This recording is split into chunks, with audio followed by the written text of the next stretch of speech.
नमस्कार दोस्तों, my exam practice में आप सभी लोगों का बहुत बहुत स्वागत है। आप लोग देख रहे हैं यूपीपी का 30 सुपर फास्ट क्वेश्चन, जिसमें क्या है कि 30 प्रश्न रहते हैं, उसका विश्लेषण भी रहता है लेकिन बहुत तेज गति से रहता है। तो देखिएगा, पहला क्वेश्चन है आपका, भाषा की सबसे छोटी इकाई क्या है? स्वर है कि व्यंजन है कि वर्ण है कि शब्द है? तो बताएंगे आप लोग कि भाषा की सबसे छोटी इकाई क्या है। तो छोटी इकाई जो है स्वर होती है। क्या होती है? सॉरी, वर्ड होता है। क्या होता है? वर्ड। अब अगला क्वेश्चन इसी से बने कि वर्ड कितने प्रकार के होते हैं। तो वर्ड दो प्रकार के होते हैं, एक स्वर होता है और एक व्यंजन होता है, और इन्हीं स्वर व्यंजनों का सार्थक रूप ही शब्द कहलाता है। तो बातें क्लियर हो गई कि भाषा की सबसे छोटी इकाई, तो आप लगाएंगे वर्ड। क्या लगाएंगे? वर्ड। अगला क्वेश्चन देखते हैं। गेहूं शब्द का तत्सम रूप है गोधूम, बी गोहूं, सी गोहूं, डी आपका गोधूम। तो दूसरे का विकल्प आपका हो जाएगा गोधूम। अगला देखते हैं, तीसरा है आपका, जंगम का विलोम शब्द है अगम, दुर्गम, स्थावर, चंचल। तो तीसरे का विकल्प आपका सी सही हो जाएगा, जंगम का विलोम होता है स्थावर। अगला देखते हैं, समरूपी शब्द अपकार उपकार का सही अर्थ स्पष्ट करें। भलाई बुराई, बुराई भलाई, सम्मान अपमान, अपमान सम्मान। तो चौथे का विकल्प आपका बी सही हो जाएगा, बुराई भलाई। अगला देखते हैं, पांचवा है आपका कि लिंग की दृष्टि से दही क्या है? स्त्रीलिंग है कि पुल्लिंग है कि नपुंसक लिंग है कि उभय लिंग है? तो पांचवें का आपका हो जाएगा बी, पुल्लिंग है। अगला देखते हैं, छठा है आपका कि कौन सा शब्द हमेशा एक वचन में प्रयोग नहीं होता है? क्रोध, याचना, सरसों, गुड़िया। तो छठे का कौन सा विकल्प हो जाएगा? डी, गुड़िया जो है एक वचन में प्रयोग नहीं होता है। अगला देखेंगे, सातवां नंबर है आपका कि निम्नलिखित वाक्यों में पुरुषवाचक सर्वनाम की पहचान करें। ए, हमने पत्र लिखा है। बी, जो जैसा करेगा सो वैसा फल पाएगा। सी है, कोई आ रहा है। डी, कौन शोर मचा रहा था? तो सातवें का आपका ए हो जाएगा, हमने पत्र लिखा था जो है पुरुषवाचक सर्वनाम की पहचान यही है, हमने। जो और सो क्या है? तो ये दोनों आपका सर्वनाम ये भी हैं, लेकिन ये कौन सा है? तो संबंधवाचक सर्वनाम है, संबंध बोधक। कोई आ रहा है, ये जो कोई है आपका वो नोट कर लीजिएगा, अनिश्चयवाचक सर्वनाम है। कौन सा है? अनिश्चयवाचक सर्वनाम है। कौन जो है आपका प्रश्नवाचक सर्वनाम है। अगला देखते हैं, आठवां नंबर का प्रश्न है आपका कि निम्नलिखित में से कौन सा शब्द विशेष है? अनासक्ति, अनासक्त, सी अनुशंसित, डी आपका अपमानित। तो आठवें का आपका कौन सा हो जाएगा बताएंगे? तो आठवें का आपका ए हो जाएगा, अनासक्त जो है विशेष है। अगला देखते हैं, प्रश्न संख्या 9 है आपका कि निम्नलिखित में अकर्मक क्रिया कौन सी है? राम पुस्तक पढ़ता है, बी घोड़ा पैरों से मिट्टी खोद रहा है, सी मोहन फल खा रहा है, डी बालक सो रहा है। तो 9 का विकल्प आपका हो जाएगा, जिसमें अकर्मक है। देखिए, जहाँ को का बोध होता है वो सकर्मक, जहाँ को का बोध नहीं होता वो होता है अकर्मक। राम पुस्तक को पढ़ता है, तो जो को शब्द है इसीलिए यहाँ पुस्तक जो है कर्म है, और कर्म होने की वजह से अकर्मक सकर्मक क्रिया है। घोड़ा पैरों से मिट्टी को खोद रहा है, ये भी सकर्मक है। मोहन फल को खा रहा है, यहाँ भी सकर्मक है। लेकिन बालक सो रहा है, यहाँ आप को का बोध नहीं करवा सकते, तो इसीलिए डी ऑप्शन आपका अकर्मक हो जाएगा। अगला देखते हैं, काल के कितने भेद होते हैं? तो 2 होते हैं कि 3 होते हैं कि 4 होते हैं कि 5? तो आपका 3 होता है। कौन कौन सा? वर्तमान काल होता है, भूतकाल होता है, और कौन सा काल होता है? भविष्य काल होता है। कौन सा? भविष्य काल होता है। अगला देखते हैं, 11 नंबर का प्रश्न है कि जहाँ कर्ता को प्रकट न करना हो वहाँ कौन सा वाच्य होगा? कर्तवाच्य होगा कि कर्मवाच्य होगा कि भाववाच्य होगा कि ऐसा संभव ही नहीं है? तो बताएंगे 11 का। बहुत बेहतरीन जवाब आप लोग का 11 का हो जाएगा, बी कर्मवाच्य होगा। अगला देखते हैं, संस्कार शब्द में किस उपसर्ग का प्रयोग हुआ है? सम, बी सन, सी शम्स, डी आपका संस। तो 12 का विकल्प आपका ए हो जाएगा, सम। अगला देखते हैं, 13 है आपका, किस शब्द में का प्रत्यय नहीं है? कारक, गायक, भावुक, चालक। तो 13 का आपका कौन सा विकल्प सही हो जाएगा बताएंगे?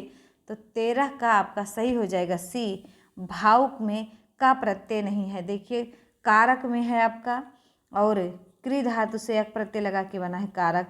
गायक में भी, चालक में, लेकिन भावुक में नहीं है। अगला देखते हैं, 14 नंबर का प्रश्न है आपका कि निम्नलिखित में से किस में विसर्ग संधि है? निरंतर, दिग्गज, जगदीश, महीश। तो 14 का विकल्प आपका कौन सा हो जाएगा बताएंगे?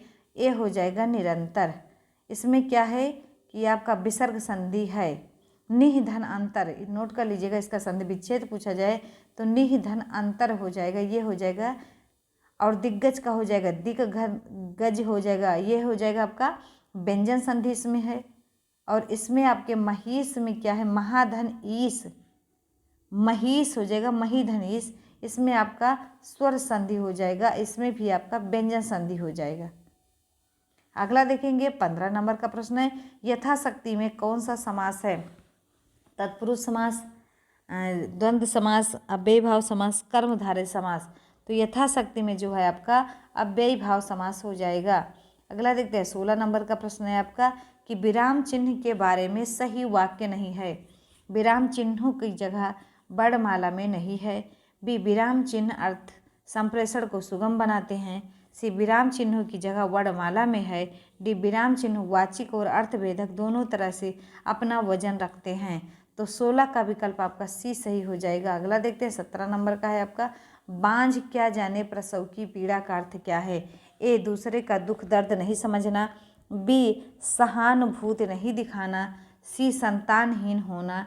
डी है जिस पर बीतती है वही जानता है। तो 17 का विकल्प आपका कौन सा सही हो जाएगा बताएंगे? तो 17 का आपका सही हो जाएगा डी। अगला देखते हैं 18 नंबर का प्रश्न है कि जहाँ उपमेय में उपमान की समानता की संभावना व्यक्त की जाती है वहाँ होता है उत्प्रेक्षा अलंकार। बी, उपमा अलंकार। सी, रूपक अलंकार। डी, संदेह अलंकार। तो 18 का आपका सही हो जाएगा ए, उत्प्रेक्षा अलंकार। अगला देखते हैं 19 है आपका, कवि धूमिल का पूरा नाम क्या था? गोरख पांडे, सुधाकर पांडे, सुदामा पांडे, इनमें से कोई नहीं। तो 19 का आपका जवाब हो जाएगा सी, सुदामा पांडे। अगला देखते हैं 20 है आपका कि ध्वनि के कितने प्रकार हैं? ए 2, बी 3, सी 4, डी आपका 5। तो 20 का आपका ए हो जाएगा 2।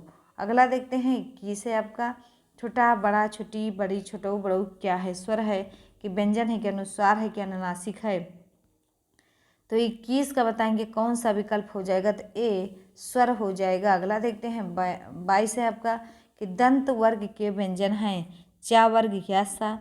बी है आपका ता वर्ग लासा। टा वर्ग रासा। डी है पा वर्ग छोटऊ बड़ऊ। तो देखिएगा ईचू यसा नाम तालु होता है, तो एक आपका हो जाएगा तालु।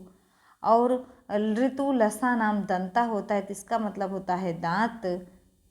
और ऋतु रसाड़ा मूर्धत, ये होता है मूर्धन्य। और ये पा वर्ग जो है उपपद भिन्या नाम ओष्ठो, तो इसका हो जाएगा होष्ठ। तो अब आप में विकल्प पूछा है कि दंत वर्ग के व्यंजन, तो बी ऑप्शन आपका सही हो जाएगा।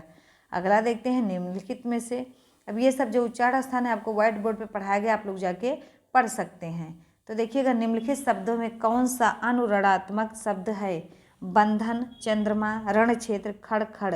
तो 23 का आपका विकल्प कौन सा हो जाएगा? तो 23 का आपका डी हो जाएगा खड़ खड़।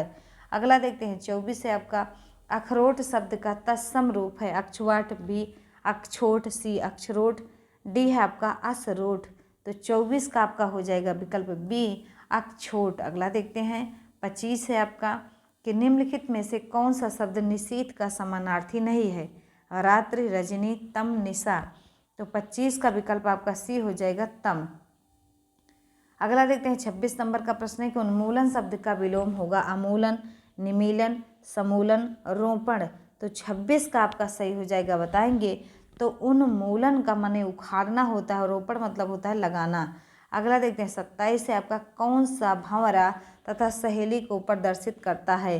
भ्रमर, भंवर। बी आदि, आदि। सी अली, आली। डी अली, आली। तो 27 का आपका हो जाएगा कौन सा विकल्प हो जाएगा 27 का? तो डी हो जाएगा अली, आली। अगला देखते हैं 28, इनमें से कौन सा शब्द पुल्लिंग नहीं है? बनावट, छाता, सूर्य, अमरूद। तो 28 का विकल्प आपका हो जाएगा ए बनावट। अगला देखेंगे 29 नंबर का है आपका कि किस शब्द का हमेशा बहुवचन में प्रयोग होता है? बताएंगे वस्तु का, कि अक्षर का, कि माता का, कि भाई का। तो बताएंगे 29 का विकल्प अक्षर का प्रयोग सदैव बहुवचन में होता है। अगला देखिएगा 30 है और इस सेशन का ये आखिरी क्वेश्चन है आपका कि पुरुषवाचक सर्वनाम का भेद कौन सा नहीं है? अब देखिएगा ये पुरुषवाचक सर्वनाम कितने प्रकार के होते हैं? तो 3। कितने? 3। एक प्रथम होता है और प्रथम को ही अन्य कहते हैं, और एक मध्यम होता है और जिसको हम लोग श्रोता कहते हैं, और एक आपका होता है कौन सा? तो आपका होता है उत्तम, और उत्तम को ही हम लोग क्या कहते हैं? उत्तम को ही हम लोग क्या कहते हैं? वक्ता कहते हैं। ये तीनों आपका हो गया। अभी इसमें देखिएगा कौन सा नहीं है, तो देखिए प्रथम पुरुष है, मध्यम है, उत्तम है, बता रहा है अन्य पुरुष नहीं। अन्य पुरुष भी होता है लेकिन ये भेद नहीं, उपभेद है। ये क्या है? उपभेद है। क्या है? उपभेद लिख लीजिए। भेद और उपभेद में अंतर होता है। तो 30 का आपका हो जाएगा कौन सा? तो 30 का आपका डी हो जाएगा। तो मिलते हैं अगले 30 बेहतरीन प्रश्नों के साथ। तब तक के लिए हिंदी को आप लोग क्या करिए कि वहाँ भी पढ़िएगा, क्या कहते हैं कि व्हाइट बोर्ड पे पढ़िएगा, उससे ज़्यादा आपको समझ में आएगी। फिर चाहे जितना कठिन क्वेश्चन होगा तो आप लोग कर ले जाएंगे। तो मिलते हैं अगली वीडियो में, तब तक के लिए जय हिंद, जय भारत।